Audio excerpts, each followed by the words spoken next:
नमस्कार। आज हम एक बहुत ही दिलचस्प और शायद थोड़ी चिंताजनक बात करने वाले हैं। हाँ, आर्टिफिशियल इंटेलिजेंस यानी एआई का हमारे सोचने के तरीके पर क्या असर हो रहा है। बिल्कुल। और इसमें एक नया टर्म सामने आ रहा है, बौद्धिक मोटापा या इंटेलेक्चुअल ओबेसिटी। ये शब्द मोहम्मद अजमल सीके के एक टेडेक्स टॉक से है और इसी टॉक के आधार पर हम आज ये समझने की कोशिश करेंगे। हाँ, कि कैसे एआई अनजाने में ही सही हमारी दिमागी सेहत को शायद कमजोर कर रहा ये बौद्धिक मोटापा शब्द अपने आप में काफी सोचने वाला है ना? वक्ता इसकी तुलना करते हैं शारीरिक मोटापे से और ये तुलना मुझे काफी सटीक लगी। कैसे? जैसे देखिए, बाजार में जंक फूड आसानी से मिलता है। पोषण कम पर खाने में अच्छा लगता है। हाँ, बिल्कुल। वैसे ही डिजिटल दुनिया में कंटेंट भरा पड़ा है, खासकर छोटे वीडियोस। आसान, तुरंत संतुष्टि देने वाला, पर उसका बौद्धिक मूल्य वो अक्सर कम होता है। और हम उसे बस कंज्यूम करते जा रहे हैं। और इसमें एक आलस वाला एंगल भी है शायद। बिल्कुल है। जैसे फिजिकल एक्सरसाइज से बचना मोटापे की वजह बनता है, वैसे ही मानसिक मेहनत वाले कामों से बचना, जैसे कोई मुश्किल प्रॉब्लम सॉल्व करना या किसी चीज पे गहराई से सोचना, इनसे कतराना, शायद यही बौद्धिक मोटापे को जन्म दे रहा है। वक्ता ने एक उदाहरण भी दिया था, है ना, अपने स्टूडेंट्स का। हाँ, वो काफी दिलचस्प था। उन्होंने बताया कि कैसे उनके कुछ बहुत होशियार छात्रों ने भी परीक्षा में नकल के लिए टेक्नोलॉजी जैसे गूगल लेंस का इस्तेमाल किया। इसलिए नहीं कि जवाब नहीं पता था। नहीं, इसलिए क्योंकि वो आसान तरीका था, मेहनत नहीं करनी पड़ी। ये दिखाता है कि हमारा दिमाग वो स्वाभाविक रूप से आसान रास्ता ही चुनता है। और एआई तो इस आसान रास्ते को मतलब एक सुपर हाईवे जैसा बना रहा है। सही कहा। ये सिर्फ जानकारी नहीं दे रहा, अब तो ऐसा लग रहा है जैसे सोचने का पूरा प्रोसेस ही हम आउटसोर्स कर सकते हैं। तर्क बनाना, सीखना, किसी चीज से जूझना, ये सब एआई कर देगा। यहीं पर एक बारीक फर्क समझना जरूरी है, जिसे कॉग्निटिव ऑफलोडिंग कहते हैं। अच्छा। जैसे कैलकुलेटर, वो गणितीय गणनाओं को ऑफलोड करता है, आसान बनाता है, ताकि हम बड़ी मतलब हायर लेवल की सोच पर ध्यान दे सकें। बिल्कुल। लेकिन एआई के साथ खतरा ये है कि हम सिर्फ गणना नहीं, बल्कि पूरी की पूरी सोचने की प्रक्रिया ही उसे सौंपने की तरफ बढ़ रहे हैं। क्या इसका कोई सबूत भी है? मतलब ये सिर्फ एक थ्योरी है या वाकई ऐसा हो रहा है? नहीं, इसके पीछे कुछ रिसर्च भी है।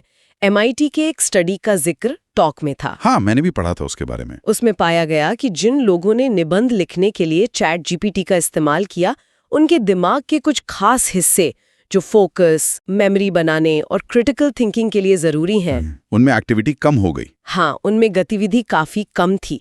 जैसे दिमाग एक्टिव सोच की बजाय एक तरह से पैसिव मोड में चला गया हो, स्टैंड बाय पर। ओह, तो ये वही बात हुई, इसे इस्तेमाल करो या खो दो, मतलब न्यूरोप्लास्टिसिटी। बिल्कुल वही।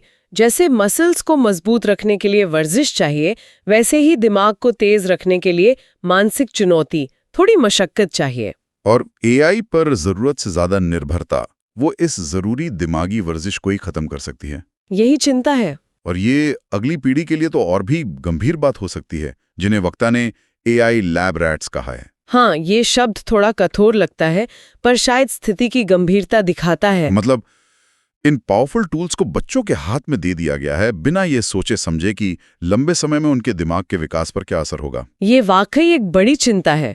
हो सकता है भविष्य में समाज दो तरह के लोगों में बंट जाए। कैसे? एक वो जो एआई का इस्तेमाल अपनी सोचने की क्षमता को बढ़ाने, उसे और पैना करने के लिए करे, और दूसरे वो जो इस पर इतने निर्भर हो जाएं कि उनकी अपनी सोचने की ताकत ही कुंद पड़ जाए। और विडंबना ये है कि जैसे जैसे एआई छोटे मोटे रूटीन काम करता जाएगा, हाँ, इंसानों को उन्हीं स्किल्स की जरूरत ज्यादा पड़ेगी जो मशीनें नहीं कर सकती। बिल्कुल।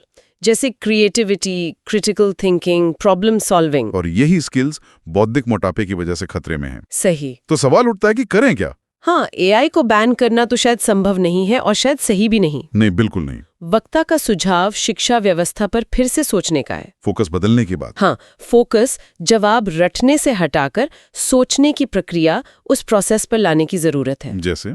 जैसे छात्रों को कहें कि एआई का इस्तेमाल करके कोई प्रॉब्लम सॉल्व करो, लेकिन सिर्फ एक जवाब मत लाओ, कई अलग अलग तरीके ढूंढो, फिर समझाओ कि सबसे अच्छा, सबसे एलिगेंट तरीका कौन सा है और क्यों। अच्छा आइडिया है। या फिर उन्हें एआई से लिखा कोई निबंध दो और कहो कि इसमें कमियां ढूंढो, इसमें क्या पूर्वाग्रह है, क्या छूट गया है। बिल्कुल, मतलब महत्वपूर्ण सोच और विश्लेषण को रिवॉर्ड मिलना चाहिए, ना कि सिर्फ सही जवाब को। और इसके अलावा एआई लिटरेसी भी जरूरी है, मतलब बच्चों को सिखाना कि इन टूल्स का सही और जिम्मेदार तरीके से इस्तेमाल कैसे करें। हाँ, और एक और दिलचस्प सुझाव था, स्कूलों में जैसे फिजिकल ट्रेनिंग होती है वैसी बौद्धिक ट्रेनिंग के सेशन हो, जहां सिर्फ कागज कलम का इस्तेमाल हो। हाँ, जहां बच्चे बिना टेक्नोलॉजी के मुश्किल ओपन एंडेड प्रॉब्लम से जूझे, दिमागी कसरत करें।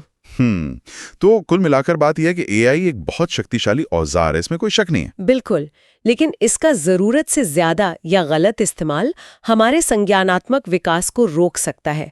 हमें इसे समझदारी से इस्तेमाल करना सीखना होगा, एक टूल की तरह, बैसाथी की तरह नहीं। सही कहा। और टॉक के अंत में वक्ता एक बहुत ही गहरी बात कहते हैं। हाँ, कि एआई का असली खतरा शायद ये नहीं है कि एआई हमारी तरह सोचने लगेगा, बल्कि ये कि हम एआई की तरह सोचने लगेंगे। बिल्कुल आसान, तेज, बिना सवाल किए, बिना किसी चुनौती के, एकदम आज्ञाकारी तरीके से। हमें अगली पीढ़ी को मौका देना होगा कि वो अपनी बौद्धिक क्षमताएं विकसित करें। उन्हें ये सिखाना होगा कि मुश्किल काम करने से ही वे मजबूत बनते हैं। हाँ, इस दौर में जहां हर जवाब उंगलियों पर है, दिमागी तौर पर फिट रहना एक सचेत चुनाव होना चाहिए, एक कोशिश होनी चाहिए।